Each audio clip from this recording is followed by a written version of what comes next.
Good morning, everybody. Thanks for coming to the Data Colada seminar series. I'm Leif Nelson, and today it's my pleasure to have today's speaker, Dante Donati. In addition to Dante, we're joined by a set of great panelists, Chiara Faronato, Hortense Fong, Devin Pope, Davide Proserpio, and Pinar Ildrim. In addition to all of them, as per our usual, Joe Simmons and Yuri Simonson will be here as well. For all of you who are watching, if you have any comments or questions during the seminar, please submit them through the Q&A tab at the bottom of your screen. Those will be seen by all the panelists who will hopefully get a chance to express your question to Dante and interrupt him. But even if not, they all get recorded, so they will get to Dante regardless. So with all of that said, Dante, the floor is yours. Thank you very much, Leif. Thanks to the organizers for inviting me here, and to this great panelists for being here as well, and to the audience, of course. Let me share my screen. I hope you can see it. All right, thank you, Chiara. Great, so I'm gonna talk about a paper which I used in my during my job market this year, which is about the end of tourist traps, and in particular about the impact of TripAdvisor on quality upgrading.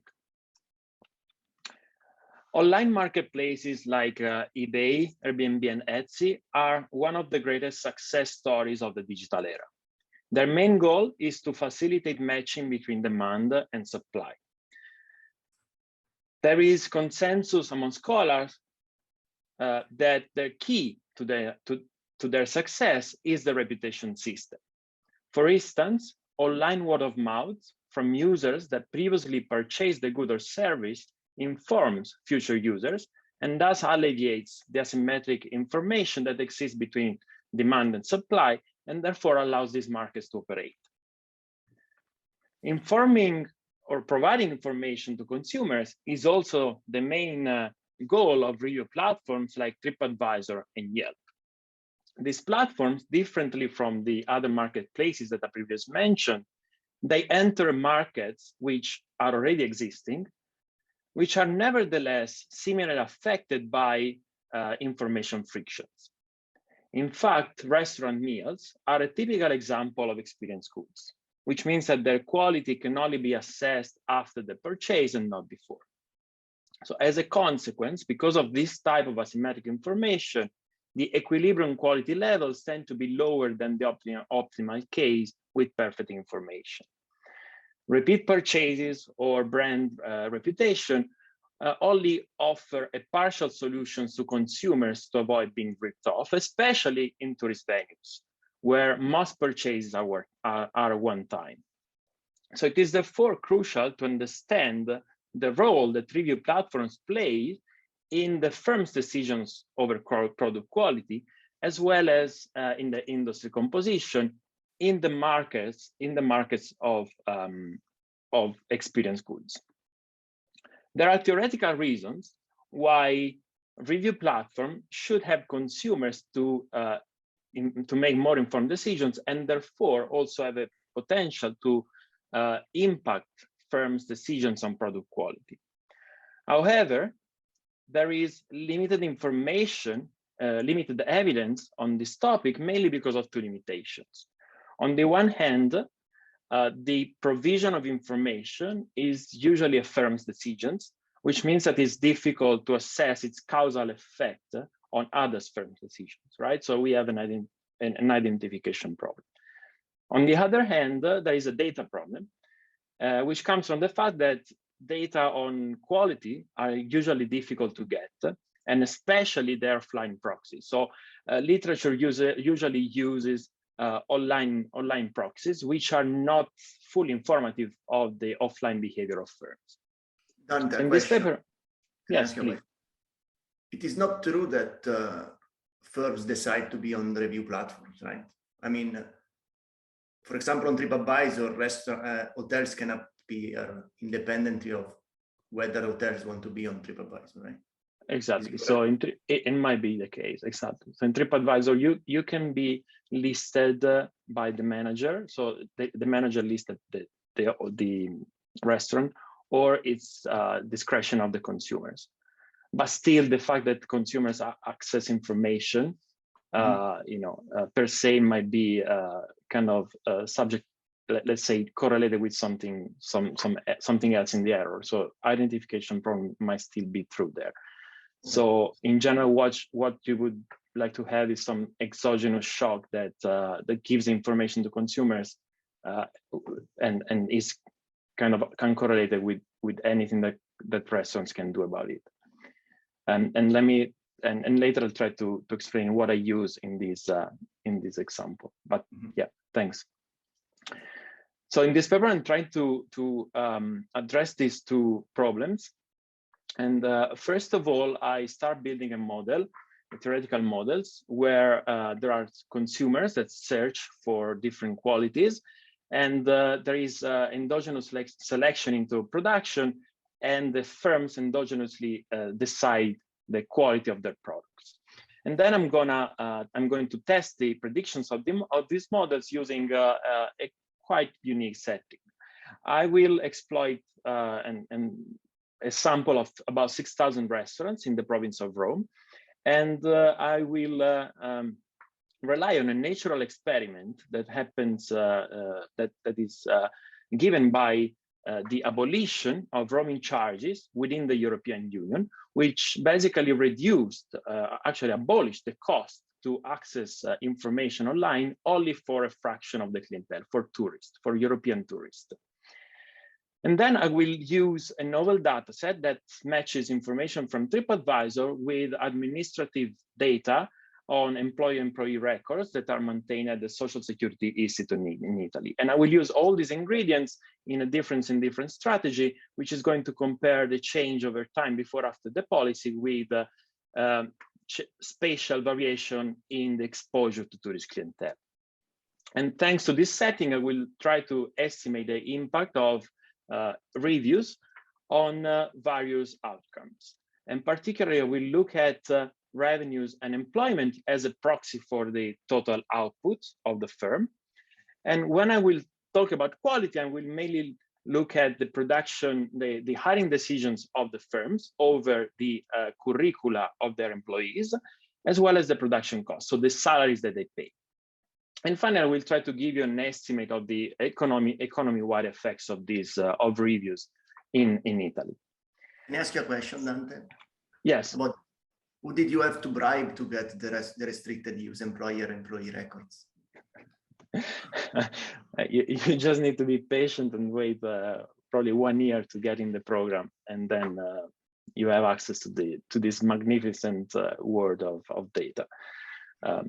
But yes, it's a great data set actually. So, all right. So I'll show you that after the reduction in the information costs for consumers, the total number of employees and revenues overall increased by 5%. And this is mainly driven by a shift in consumption choices from lower rated restaurants, so from consumers, from the lower rated restaurants to the higher rated ones. And then I'll also show you that that average product quality in the industry is likely to increase. On the one hand, I find that low rating restaurants are more likely to exit, to abandon the market. On the other hand, I find that those restaurants that survive are more likely to upgrade their service quality. In fact, they engage into hiring more qualified personnel, and they will also pay higher wages. And finally, I'll give an estimate of what is basically what is the effect of doubling the access to reviews on the overall restaurant industry in Italy. So I mainly, my work mainly contribute to these two streams of the literature. One is the literature on review platforms and economic outcomes. And in this case, I leverage unique data that tells us about the firm's specific production choices as a proxy for the quality upgrading. The second stream of the literature is the one on information and product quality more generally. And in this case, my paper look at a specific type of information, which is information from online reviews. So the crowdsourced information. And it's I'm able to estimate the general equilibrium effects of this type of information thanks to the specific setting, the policy that I exploit. So before going to the empirics, which by the way will take the larger chunk of my time, let me try to give you an idea of the theoretical framework that I use in the paper. So as I anticipated, I have a model of consumer search, which builds on a previous work by Goldmanis and co-authors. But differently from them, my model accounts for limited information on quality rather than prices. So in particular, I make a strong assumption, which is that the price of the good is going to be exogenous and observable for all consumers. And particular is also is going to be fixed. So the dimension that on which the firms compete on is going to be the quality of the products. Quality is unobservable, and therefore consumers have to engage in costly search in order to find out about the quality of a restaurant. Dante? So yes. Sorry. When you say that restaurants compete on quality, does it mean that you hold prices fixed? Yes, exactly. In this paper, in this model, yes. So I basically isolate the effect. And so in the empirical section, you implicitly assume that the increase in revenues come from an increase in the number of customers rather than an increase in price. Okay, thanks. Yes, thanks. Yeah, that is an important assumption. The main limitation in the data is that I don't observe changes in prices. If you have any idea on how, you know better than me, right? So, I have the same problem. Don't worry about it. If you have an idea on how we could get to that, I think it will be super useful, but maybe for the next paper. Thanks. So basically firms compete in quality, and quality is costly, which means that the cost function C of a firm is going to depend positively on Q. And I also assume that is concave on Q. Sorry, it's convex on Q. So the second derivative, sorry, it's concave on Q. What is novel here is that the cost function of a firm is also going to depend on another parameter, lambda, which is exogenous and given by nature, which captures the ability of the firm to produce a good. So you can think of lambda as also as a measure of efficiency. So firms with higher innate ability are more efficient, which means that they're gonna spend less, so their costs are gonna be lower to produce a given amount of quality. So this lambda parameter governs the entry and exit, so the firm dynamic in the model. In equilibrium, I obtain that firms that are more capable, so higher lambdas, are going to produce better qualities, face larger demand, and also have lower cost. So now the equilibrium is also characterized by a cutoff value of ability, such that firms which are not good enough, they stay out of the market, while those that with a lambda which is sufficiently high will stay in the market because they earn positive profits. So the goal here to derive some testable hypothesis is to conduct a simple comparative studies exercise, which tells us how the equilibrium quality schedules is going to change after that the consumer search costs decrease. So the consumer search cost is S, right? So that is the key variable that is going to change in the experiment later. So what happens to quality? So here in the orange schedule is the quality schedules, which, as I anticipated, is positively related with the ability parameter. And only firms with sufficiently high abilities stay in the market, while those with a lambda lower bar here are out of the market. So when the search cost for consumers decrease, we have two things that happens. And the new new quality schedule is the green one. And so we see that two things happens at the same time. First of all, the lambda lower bar, so the cutoff value for staying in the market, is going to increase. So some of those firms that were previously in the market are going to abandon the market, are going to exit, which can be seen as a reduction in the adverse selection problem. And second, those firms that survive still stay in the market, that are still in the market, are going to increase their qualities, which is something that you can also think of as a reduction in the moral hazard problem. And the same thing happens if we look at the cost function of the firms. So the costs are going to increase for all firms, and more so if you look at these graphs here, more so for firms which are initially worse at producing their goods, right? So which have initially lower qualities. Dante, so, can I ask a question? How reasonable is it to think that ability, especially in the empirical part, is an invariant, time invariant characteristic?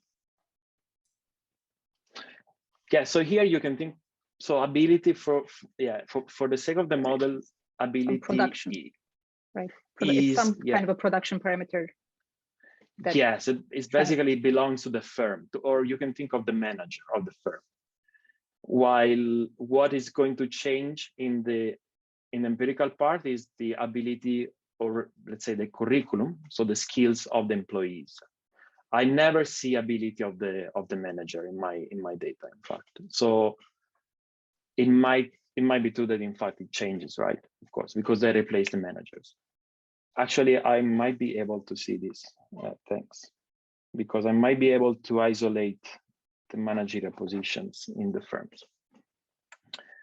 It's also true that sometimes it's the manager, sometimes it's just the owner, right? So the ability of the owner at producing the good. And in Rome, I guess that since more than 50% of firms are kind of restaurants, like kind of family business and family owned restaurants, I guess it's more about them. But yeah, thank you. All right, so from this, yes. I can wait, it's fine, go ahead. Thanks. From this model, I derived the hypothesis. So when consumer search costs decrease, first of all, I show in the model that the market share for firms with better qualities increase. And second, I show that the overall quality in the industry increased because of two mechanisms. First, some firms exit the market. And second, those that survive are going to deliver higher qualities and therefore paying higher cost. And in general, I do find that the effects are larger for firms with ex-ante higher margins of improvements.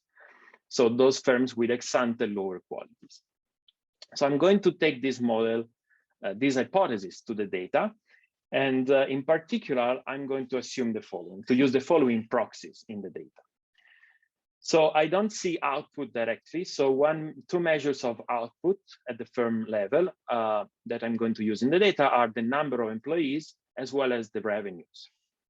And second, when I will look at quality, I will focus on mainly two dimensions.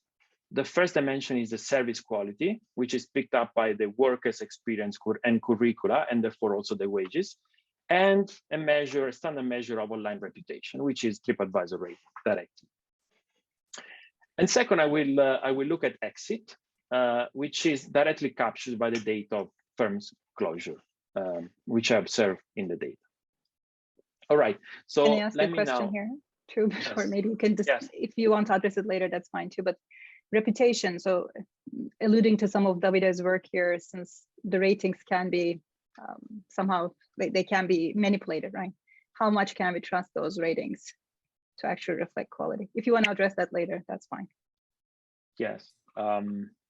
So exactly. So I mean, one of the reasons I tend to put that at the end also as a measurement, right? As a measure of actual quality upgrading, is because of the problems with fake reviews, right?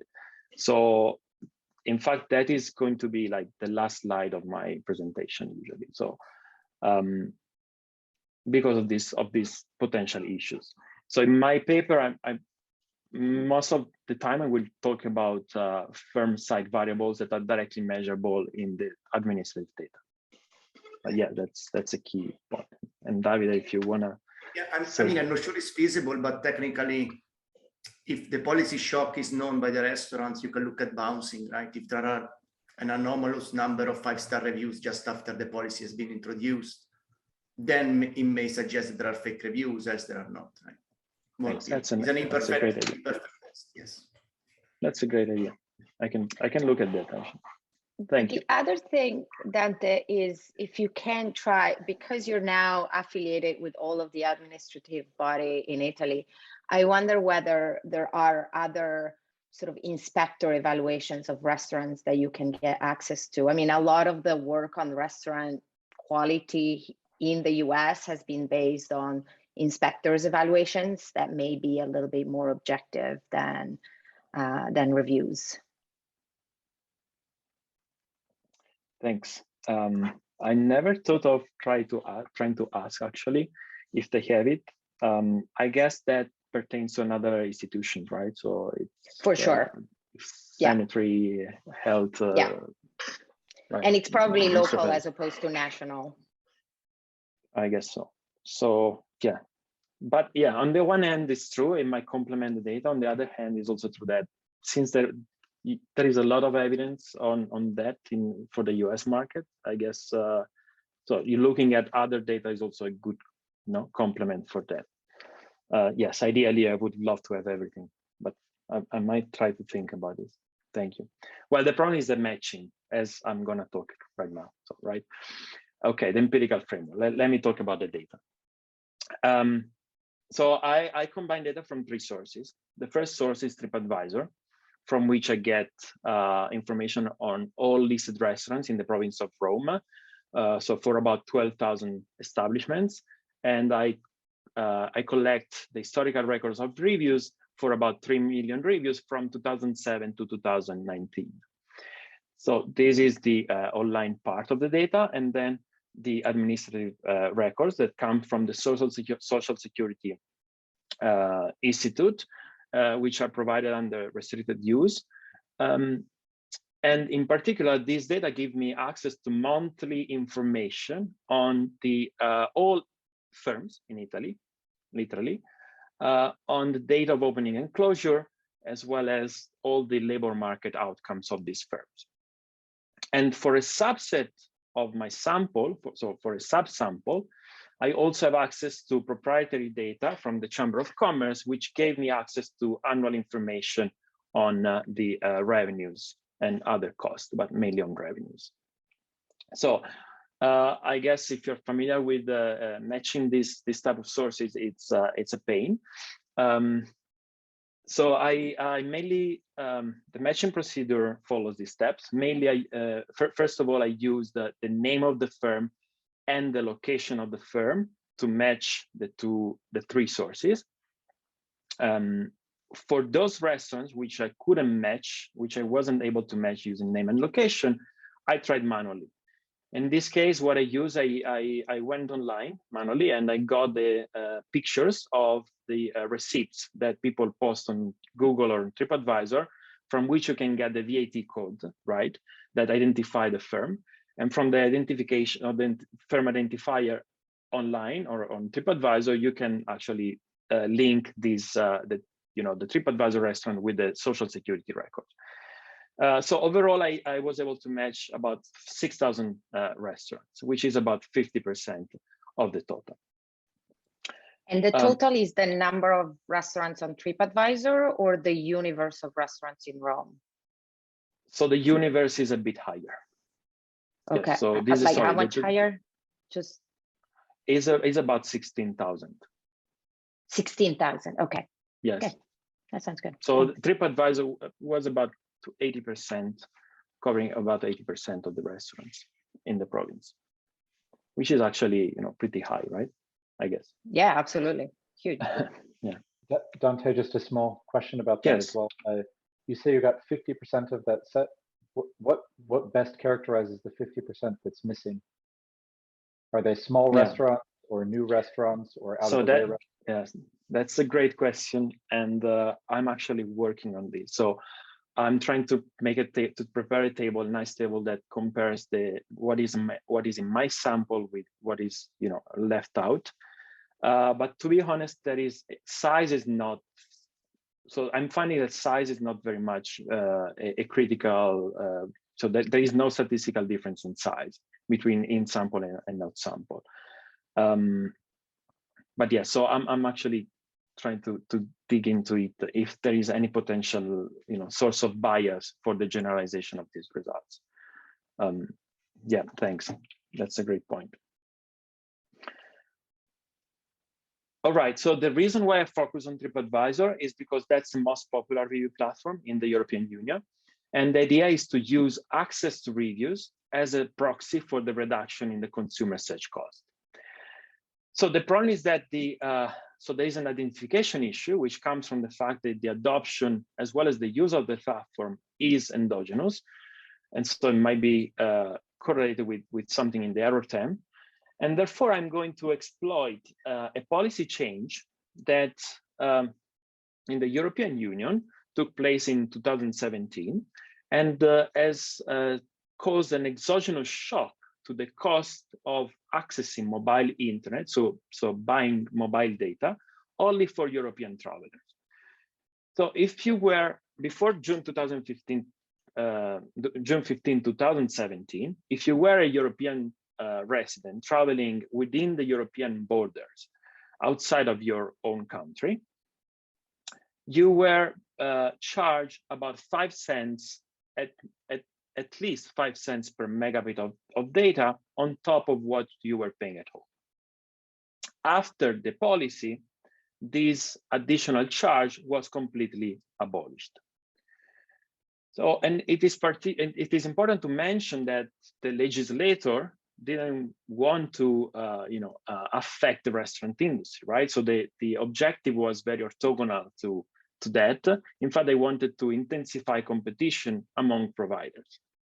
And there are recent papers showing that there was no effect on domestic tariffs after the policy. And also another paper showing that mobile data usage, not surprisingly, increased after the policy for European travelers. And this is something that I also see in TripAdvisor. So in this graph, I plot the ratio between mobile and computer reviews. Okay, so this is the number of mobile over the number of computer reviews at different points in time, over time, for different types of reviewers. And this graph shows that after the policy, the use of mobile phones to write reviews, so to produce and post reviews, simply increased more with respect to the others, to reviewers of other nationalities. And this is also true if we just look at the number of reviews posted by Europeans. And in this graph, I shows you the trends on these numbers compared to the locals in this case, which are never treated. And these changes, importantly, are not driven by changes in tourist flows. So you might think that perhaps because of the policy, Europeans travel more within Europe, but that's not what I find. There is actually no discontinuity at all in tourist flows. All right, so this is the temporal variation. And in my data, I also have spatial variation, right? Because I know the location of all firms. And I'm going to exploit the specific location of the firms to construct a new measure of exposure to tourist clientele. So the idea is that restaurants, which are more exposed to tourists, are also the ones more likely to be affected by the policy. And you can think of this as to be like treated, right? Why? Because basically the policy, by affecting Europeans, is also affecting the larger chunk of clienteles in tourist restaurants, right? think that before the policy, about 30% of reviews was coming from Europeans in those restaurants which are in the most tourist areas of Rome. And those more or less are, is the fraction of clientele that you can think of is treated, right? Is affected by the reduction in the search cost. So I construct a new measure of tourist exposure. I actually use two measures. The first measure that I build is a probability measure that tries to capture the probability that a tourist find a restaurant while they are walking away from an attraction site. So the process to build this measure is the following. First of all, I identify the top tourist attractions in the province of Rome. And second, for each attraction, I identify the closest restaurants around the attraction. And then I use Google Maps API to basically build the walking path that goes from every attraction to the restaurants around it. So once I have the network, right, the road network around every attraction, I make an assumption, which is that tourists follow a random walk process while they're walking away from an attraction site. So this, thanks to this assumption, I can basically compute the probability that you end up in the road where a restaurant is as the simple product of different conditional probabilities attached to every road. So basically, the result of this approach is a probability measure. So it's between 0 and 1, which tries to capture the likelihood that eventually a tourist walking away from an attraction site end up in a road where there is a restaurant, where there is that particular restaurant. I also use a much simpler measure, on the other hand, which simply counts the number of attractions that there are in a neighborhood. And this, I use zip codes as a proxy for neighborhoods. So I use both measures in the analysis. All right, now let me. Sorry, Dante, before Yes. you go on, can I just ask a little bit of clarification? So as I understand it, you say tourists go to some tourist attraction, and then after they've seen it, they walk off in a random direction and they are exposed to restaurants. How important is it that it's random? So I've been a tourist before. I hope to do it again. My assumption is that I will walk on big roads more than small ones, or well-lighted roads instead of darkly lit ones, which is fine if that's unrelated to the restaurants that are on big roads or darkly lit ones. But I bet that they are related. Does any of that matter? Is it end up being important? Yes. So what I did, so basically, I agree. I mean, perhaps, we don't move as in random noise. And what I did was I also use weighted probabilities as an additional measure, as an additional robustness. So I weight roads in a way that those with, I use the number of restaurants in roads to weight them. So restaurants with higher number of roads with higher number of restaurants have higher weights. I don't have the size of the road, right? So the lanes and so on. But ideally, I agree with you. So more or less my idea would be that to capture that, right? So the fact that people just follow, probably starts with from bigger roads and then perhaps move to small paths, but yes. So the point is, even using the robustness that I did, the results tend to be kind of consistent. Yes, thanks. All right, so as I anticipated, the identification approach is a difference in difference one, which is going to compare changes before after the policy across restaurants which are more and less exposed to tourist clientele. So basically, I will observe outcomes at the restaurant level, I, for every month T, and the coefficient of interest is beta, associated to the double interaction term, tourist times positive. In the regression, I usually use a dummy variable to identify treated versus untreated. So those restaurants with a high level of exposure are going to be treated, and they, in particular, use the median to identify the two groups. So restaurants with probability above the median are treated and 0 otherwise, so untreated otherwise. And also I will provide robustness using quantiles or the size of my probability measure. And I will interact this measure with post, which is equal to 1 after the policy. I always include controls like the distance to the attraction and the price category of the restaurants. Estimation is usually via the OLS, unless for some specific variables, I also do Poisson count models or log it. Okay, the identifying assumption is the parallel trend, basically, right? So the fact that the changes in the outcomes across restaurants which are more exposed to tourists versus less exposed to tourists would have been the same if the policy was not affected. And I'm working on a variety of placebo exercises, which are, some of them are already in the paper, others I have them here, but they provide reassurance on the validity of the assumption. Look, can I ask you a question? Oh, sorry. Yes.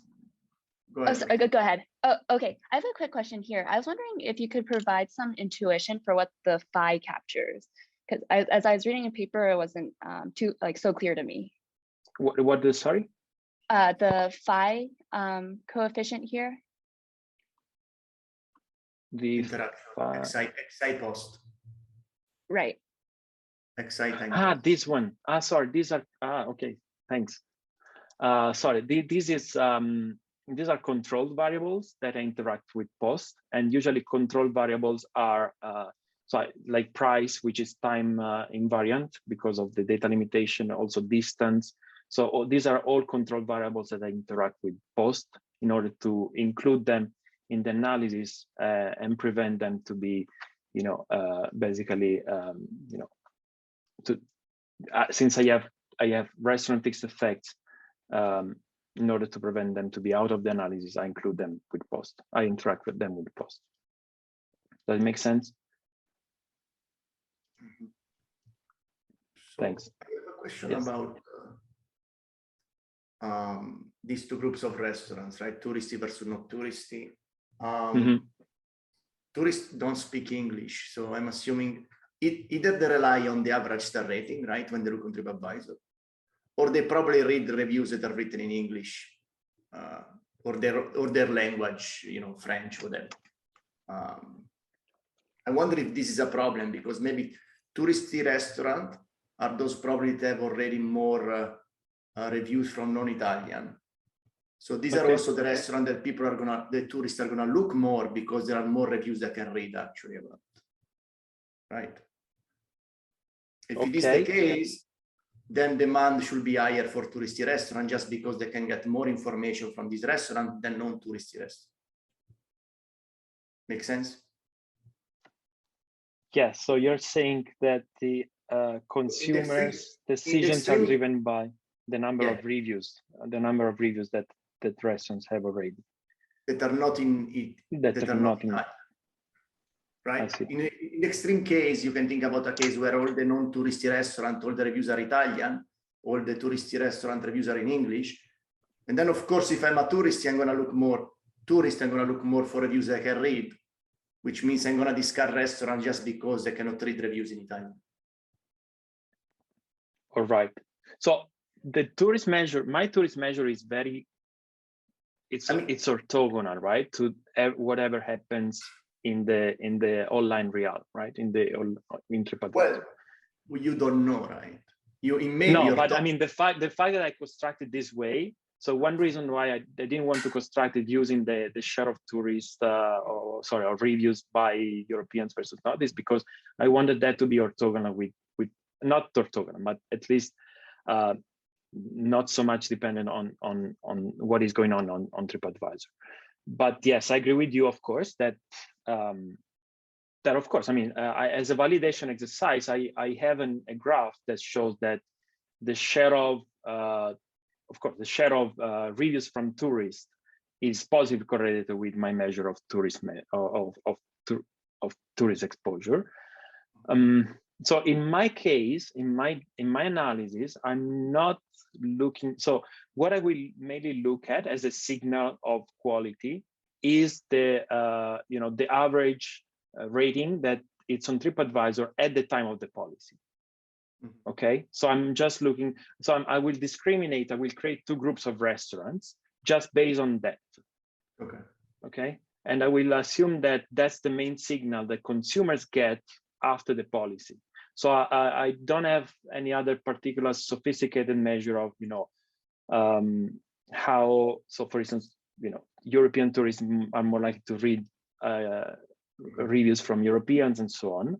Although I guess it's actually probably it's going to be interesting to see. One simple thing to address Davide's concern is just to control for the share of reviews before the policies that are in English, that are sort of universally understood, and that's it. No, Davide? But that's in I, right? It's controlled already by alpha I think. Yeah, no, you then interacted with post, right? Oh, okay. Yeah, sure. Just like the FIX, no, that's all right. Might be. Yes. I mean, so far it's probably captured by distance to the attraction, might be also, right? But of course, having something at the restaurant level is all right. Thanks. Dante, you disappeared. Your video disappeared. Can you hear me? Yes, very well. No video. Sorry, guys. I don't know what happens. Sorry. Don't know. You're black now. That's okay. Can you hear me? You don't see me, right? Sound and no video. All right. I'll try to restore it later, but no, we keep see. going. We see We see. All right. Great. So let me move on because I want to give you a sense of the results. Wait, sorry, guys. I have a problem with. I guess I'm using the other. All right. Now your camera is on. Yeah, sorry, guys. I don't know what happened. Something. Dante, don't worry about the camera. It's okay. Yeah, also I have a problem with my keyboard now. So can you see anything right now? Yes. Yes. Everything is fine. If you use the mouse, you can go up and down. All right. So let me give you an idea of the actually, let me just go to the results. All right.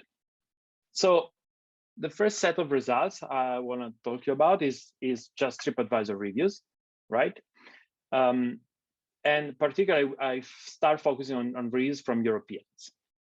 So after the policy, the number of reviews from Europeans increased in my sample, and mainly the main increase is mainly driven by those restaurants with a positive with a rating above 4, above the median on TripAdvisor, while other restaurants, those with worse ratings, lose in terms of number of reviews, right? And as a placebo exercise, I can also isolate and see what happens to reviews from other reviewers.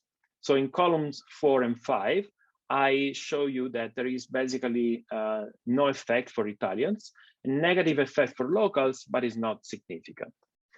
Well, column 6 is simply a Poisson regression that is useful to estimate the actual effect that the policy has on the number of reviews. And I estimate the number of reviews from Europeans increased by approximately 30% after the policy. So now I'm gonna Dante, sorry, yes.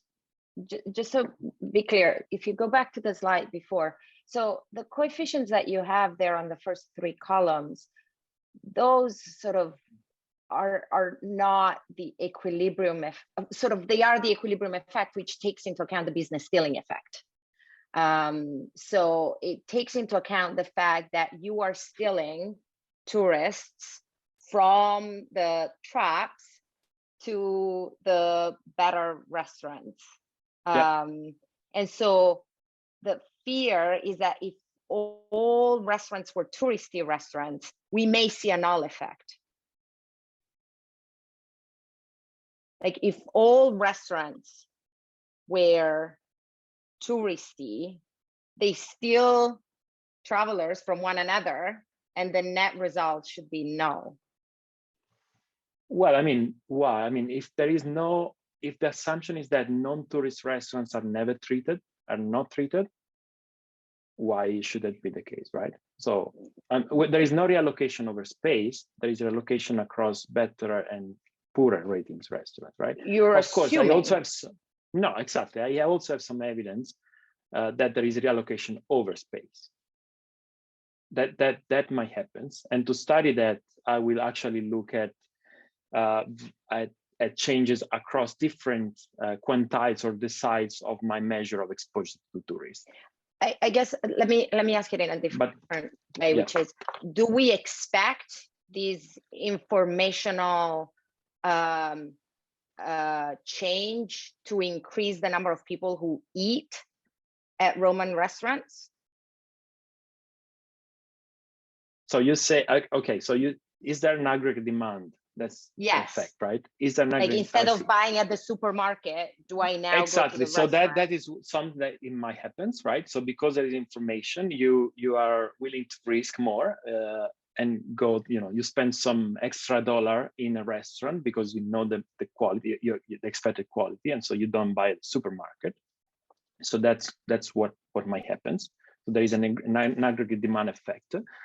Or, well, in this case, you say there is just pure reallocation. So what is lost by the low ratings is gained by the high rating, right? It's also true that in this case, there is also an effect that more people reviews, right? The post review. Yeah. Right. Absolutely. So that's what happens, right? So here, so if that you have has a positive nothing to effect, do with demand. No, exactly. Which is just driven by the fact that it's supply of reviews actually, right? That increases because it's less costly. Dante, related of course, to that, yes. Sorry to interrupt, but the supply of reviews, I mean, presumably the restaurants that are really good, they already have enough information and enough ratings, right? I mean, you might be receiving maybe now from 1,000 to 1,005th review, but do we expect that to make a difference as far as the action of the next person?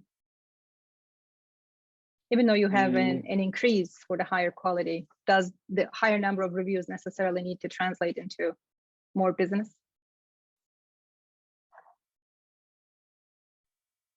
Okay, so the effect in more business. Well, I mean, it's still, yeah, actually, it might be worth to, sorry, I mean, okay, you gave me an idea to see whether there is an heterogeneity to this. But my idea is that, so what happens is, so the dynamic is between lower, so the main dynamic of, so the main things that I'm gonna show as you can see here, is a differentiation between low ratings and high ratings, right? So that's the main dimension that I'm gonna study right now in the paper. Of course, the fact that you have a higher number of reviews already, so you have, people line up outside of your restaurants, maybe that the policy doesn't affect you, right? And actually, you gave me an idea. I can actually see this in the data. Thanks. But again, so what I want, so the point here is that there is a reallocation of demand. A reallocation of demand that comes from, that goes from, that basically puts people from low rating restaurants and moves them to higher rating restaurants.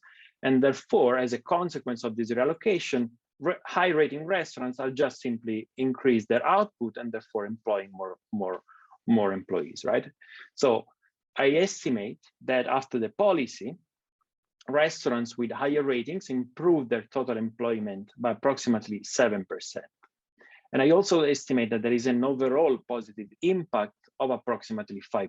But again, this is mainly driven by these guys here on the right, while very little I can see for restaurants with lower ratings. And the same happens for annual revenues. In this case, it's a subsample of the total restaurants, and yeah, for restaurants on the left, for restaurants with low ratings, I don't see much. It's also true that the standard errors are quite high, but still the estimates are quite stable. While for restaurants with better ratings, revenues increase, and my estimate says that it increased approximately by 6%. So there is an overall increase in employment and revenues, so market shares increase, and this is driven by those restaurants with with a better signal, with a better TripAdvisor rating at the time of the policy. And this is consistent with the first set of assumption of the model that I have. So now I'm going to study what happens to the supply. So I want to show you what happens to quality upgrading in the restaurant industry. And the first set of results that I'm going to analyze is about firms' exit. So I analyze firms' exit first of all at the restaurant level. So I use simply a dummy variable that tells me whether and at what time the firms exit the market in the period of my study, in the study period, and I regress this on my tourist time post done. So overall, I do find that exit is more likely, so the exit rate increases, but consistently with the theoretical predictions, this is mainly driven by restaurants with low TripAdvisor rating at the time of the policy. So for these restaurants in column 4, their exit rate almost doubled, actually more than doubled after the policy compared to the pre-policy mean. And this is also true if I aggregate restaurants at the zip code level. Okay, so this might be actually more appropriate to study exit dynamics. So if I count the number of active establishments at any zip code at any point in time by ratings category, calculated at the time of the policy, and then I regress this number on the number of attractions in the zip code, which is used as another proxy for exposure to tourists. I do find that the overall number of establishments decreased after the policy, but this is only driven by restaurants with low rating on TripAdvisor. So these results are also, to interpret them is probably better to look at the share of establishments which are active and have a rating below 4. And these the coefficient estimates suggest that the share of low-rated establishments that operate in the very tourist venues are going to shrink by approximately 3 percentage points after the policy with respect to non-tourist areas. So overall, these results seem to lend support to the theoretical prediction of the model, which says that there should be a reduction in the adverse selection problem. And the final set of results are going to look at those decisions that firms can take in order to improve their qualities. And as I already said, I will look at service quality, and therefore I will leverage the employer-employee match nature of the data so that I can reconstruct the working history for every employee in the restaurant, in my restaurant, and see whether the person was previously working in the restaurant industry or not. And that is used as a proxy for previous experience and therefore for better curricula, as one proxy, of course. So in this case, in columns 1 and 2, what I do is I regress a dummy variable that takes 1 if the worker, which is hired by the firm, has previously worked in the restaurant industry. I do find that overall, this probability, so the probability to hire workers with better curricula, increases by approximately 1 percentage point. However, there is a statistically significant difference between better qualities and lower quality, or sorry, better ratings and lower and poorer ratings restaurants. So the overall increase is mainly driven by those restaurants with poorer ratings on TripAdvisor. So these restaurants are more likely, so restaurants which ex-ante lower ratings are more likely to hire workers with a previous experience in the restaurant industry. And this to me is a signal that these guys are trying to improve their service quality somehow by hiring more qualified personnel. And it's also nice to see that hiring decisions on workers with no experience do not follow a similar path. So this is 1. So in 5 and 6, the outcome variable is going to be 1 if the firm hire workers without experience in restaurants. I do find that for restaurants with better ratings, this probability increases, but not for those restaurants with poorer ratings. So the model was stating that restaurants with ex-ante lower quality should make more effort to improve it. And therefore, I think these empirical results speak in favor to that hypothesis. I also look at the months of experience in restaurants, because I can count that. And I do find that in general, restaurants in higher quantiles of exposure in this case, and tend to hire workers with more experience, but only in restaurants with lower ratings at the time of the policy. So overall, this set of results seems to suggest that restaurants are taking some actions to hire better qualified personnel. And I think that in a competitive labor market, firms should pay higher wages to hire more better skilled personnel. And in fact, I do find these results. I do find that daily salaries paid by restaurants increase, but only for those restaurants with ex-ante lower ratings. Okay, so these guys here are trying to improve their qualities somehow, their service qualities, and therefore they pay higher salaries to their employees in order to, of course, attract better skilled employees. And eventually, I also do find that TripAdvisor rating improves. A way to show this is to look at the changes, again, over time, before, after the policy, across the quantiles of exposure to tourists. So this is, Chiara, is what I was telling you before. So I can look at the change over time, but also at the change over space. And in general, I do find that the change is mainly driven by those restaurants at higher quantiles of exposure, right? So the vertical axis is the estimated change in in TripAdvisor rating. And in general, I find that restaurants with ex-ante lower ratings improve their rating by approximately 2.6% after the policy, while the estimated effect for those with higher ratings ex-ante is lower. And of course, these results tend to be robust to different measures and to different subsamples. And I do have a variety of empirical exercises that provide evidence supporting the parallel trend assumption.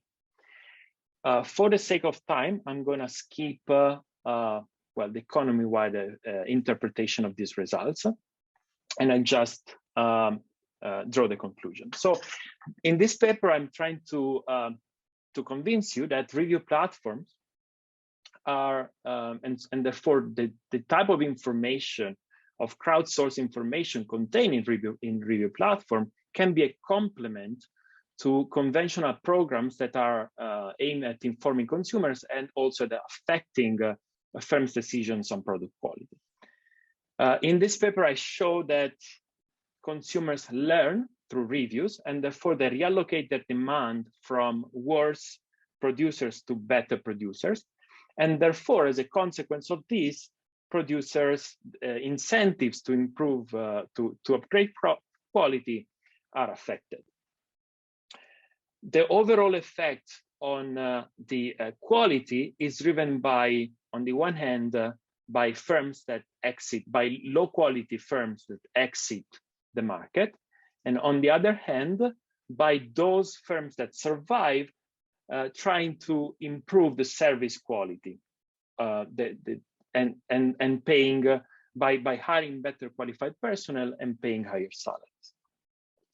So these results hold for TripAdvisor in Italy. And of course, TripAdvisor is a dominant player. So the open question that I want to leave you with is whether we should expect to observe similar effects in markets where the information provision is much more fragmented, right? You can think of developing countries, but also at completely different markets. So should we expect similar results to hold? That's an open question, and I'm interested to discuss. So yeah, thank you very much for your attention. And sorry for the problem with the screen. Thank you very much, Dante. Very interesting work, and thanks to all of our panelists for being here today. And thanks again to our audience for attending. This has been great. The Data Colada seminar series will return next week. Hope to see you all then as well. Everybody have a good weekend. Bye, guys. Thank you again.